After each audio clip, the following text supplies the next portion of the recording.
Good day, boys and ghouls. It is I, Mistress Celine, your guide to the stars and the path to enlightenment. Thank you for joining me here today as we try to reach out to the other side, to receive a message that we all desperately need to hear in these trying times. Now, I would like for you all to clasp your hands together, close your eyes, and wait. I'm receiving a message. The spirits are saying that we can't resist a gimmick and that we should all try to capitalize on these trying times. Well, I guess we all heard from the spirits then, didn't we? But before we get started, make sure that you subscribe to this channel and click that little bell thingy to get notified. I post regular movie reviews and gameplays, all with a horror theme to them. So trust me when I say that you won't want to miss what's coming. Don't believe me? Stick around to the end of the episode to find out what movie I'll be discussing next time. Okay, so the weird thing about Host is that it was actually released in 2020. I don't know if you guys have noticed, but 2020 has kinda sucked for new releases. Halloween Kills is delayed another year, so I guess that destroys the biggest name in horror this year. Pretty much every movie that I was looking forward to this year was either released in January or it's delayed until next year. So at this point, I'll pretty much just take what I can get. Enter Host. Host is a 2020 horror movie released as a Shudder exclusive, and believe it or not, it was actually filmed during the COVID-19 quarantine. Apparently, writer-director Rob Savage came up with the idea after pulling a prank on a few friends during a video call. He actually did pretend that his house was haunted, and then he released the full prank as a short film. Shudder then contacted him about turning the short into a feature-length film. Unfortunately enough, that just happened to be one of the plans that COVID didn't cancel this year.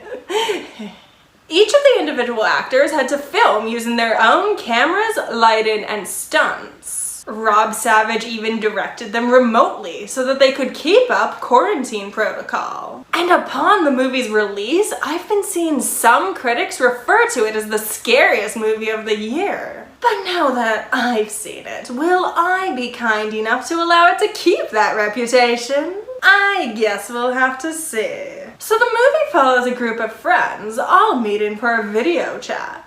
It might be important to mention here that the whole movie is filmed like a video chat. I mean, it doesn't lag or anything, but it does follow the activity on this girl's computer pretty much exclusively. They meet up, talk about how COVID has been affecting them, and eventually it's revealed that one of the girls has hired a psychic for the evening to lead them in a sort of a seance. They get started, and I'm sorry, I'm gonna have to complain about the fact that the psychic doesn't cast a circle. Do you want demons? Cause that's how you get demons. Man, I cannot stress this enough. If you're gonna summon demons during quarantine, at least do it with someone who knows what they're doing. Anyway, one of the girls starts freaking out, saying that she's received contact from a friend that she used to know in high school, one who took his own life. The video then lags and they lose the psychic.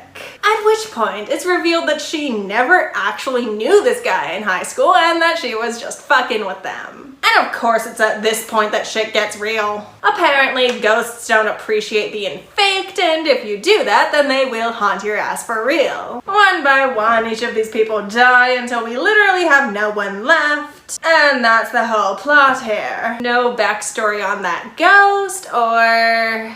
Okay, let's get this out of the way right off the bat. There is nothing original about this movie. In 2014, a movie called Unfriended was released, and while it wasn't a particularly good movie, it was a fascinating experience in the movie theaters. The whole movie was filmed through Skype, although the characters would visit other social media platforms like, say, Facebook.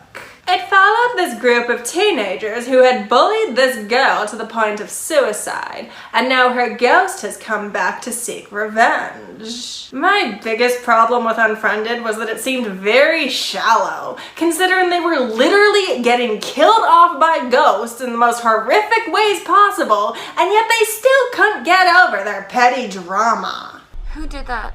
Okay, fuck, it was me, okay? It's not like there's not some kind of truth in there. What are you doing? Dude, it's Why not are you my doing fault, that it's to the me? way I'm not hungry, I already ate all that shit. Flashback.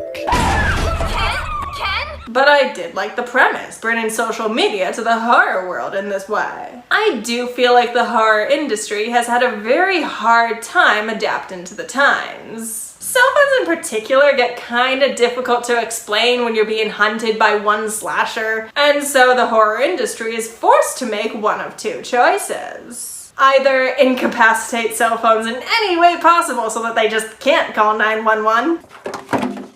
Oh God, What? Oh no. I'm sorry. Or we have to work with technology and find the natural horror within that dynamic.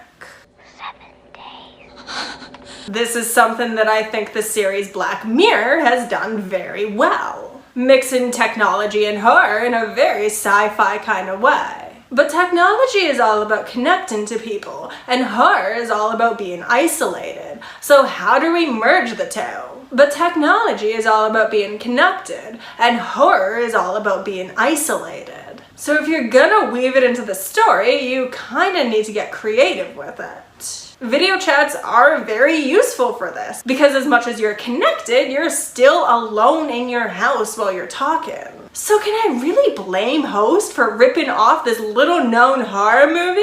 One that wasn't even very good, mind you, it just had a decent premise. But here's where things get complicated. Unfriended had a sequel. In 2018, the Unfriended franchise released a film under the subtitle Dark Web, and this one didn't deal with ghosts at all. Rather, it followed this one young man who had managed to find a cheap laptop. Only to discover that this laptop was previously owned by someone who was into some seriously weird shit. The movie follows this kid discovering the stuff on this laptop, until we eventually find out that the whole situation has just risen too high over our protagonists' heads. And of course you watch them die off one by one, that's just the nature when it comes to these shows. But the whole situation becomes a lot more realistic feeling when you replace ghosts with serial killers. These are people who literally use the internet to hurt people. No other reason. And I just happen to be one of those people who has only really heard about the dark web through creepypasta, so I'm totally cool with any movie that wants to explain it to me. Do they sell fetus kidneys? I don't know. Probably. Even if they don't, I'd still believe you if you told me that they did. There is also this 2016 film called Friend Request, which is a little bit less of a direct correlation to Host. But regardless, it has some pretty interesting perspectives when it comes to horror and social media. As it turns out, as connected as it makes us, social media is a very easy tool to use in horror. It's the idea of whether or not people like us. The image that we create in order to make people like us, even when that image doesn't at all reflect what's inside. All of these become themes when it comes to social media horror. But if we wanted to talk specifically about Host, I will say this. Host is not at all an original movie. It's about as derivative and boring as they come. But here's the thing. It arrived at exactly the right time. This movie taking place during quarantine definitely adds an extra layer to the movie. Not only are these people alone in their houses, they have to be alone. They literally can't reach out to anyone. And there most certainly does come a point where ghosts become a bigger problem than COVID, as they should. And at that point, one of the friends does leave her house to check on another, which is great.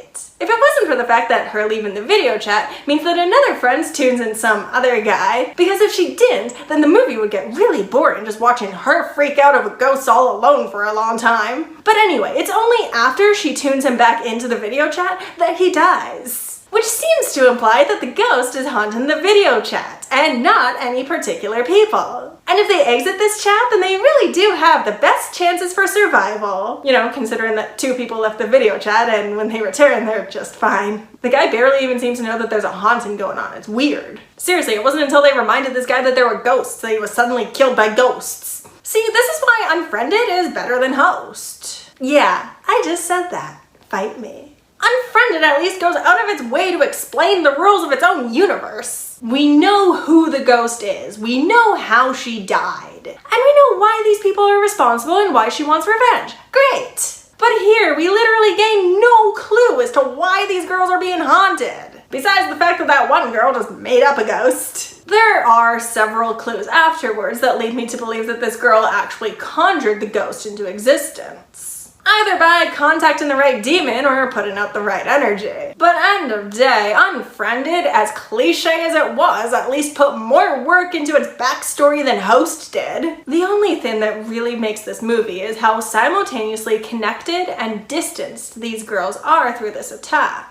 Due to distance, due to circumstance, due to any number of things, the only thing these girls can do is watch their friends get picked off one by one. And as much as they can scream for help, help is very scarce to find these days. The best thing that they can hope for is survival until morning. And even that isn't guaranteed. I do appreciate this movie for its ability to perfectly encapsulate what the 2020 pandemic has felt like. Maybe we've never been more connected in our terror, but we've never been more separated either. We're afraid and we're desperate and we want to reach out to our loved ones who are struggling with this, but we have to be kept at an arm's length. And no matter how many healthy coping mechanisms we try to come up with through this, there's really just nothing we can do until it's over. We're helpless, really. All we can do is wait until someone else tells us it's over. For that fact, for its ability to encapsulate the horror and terror of 2020, I actually do appreciate Host. But that isn't to say that it's a good or original movie. If Unfriended had been released in 2020, I might be singing a different song about that one. It isn't a good movie, but it introduced a premise that is very easy to translate into these times.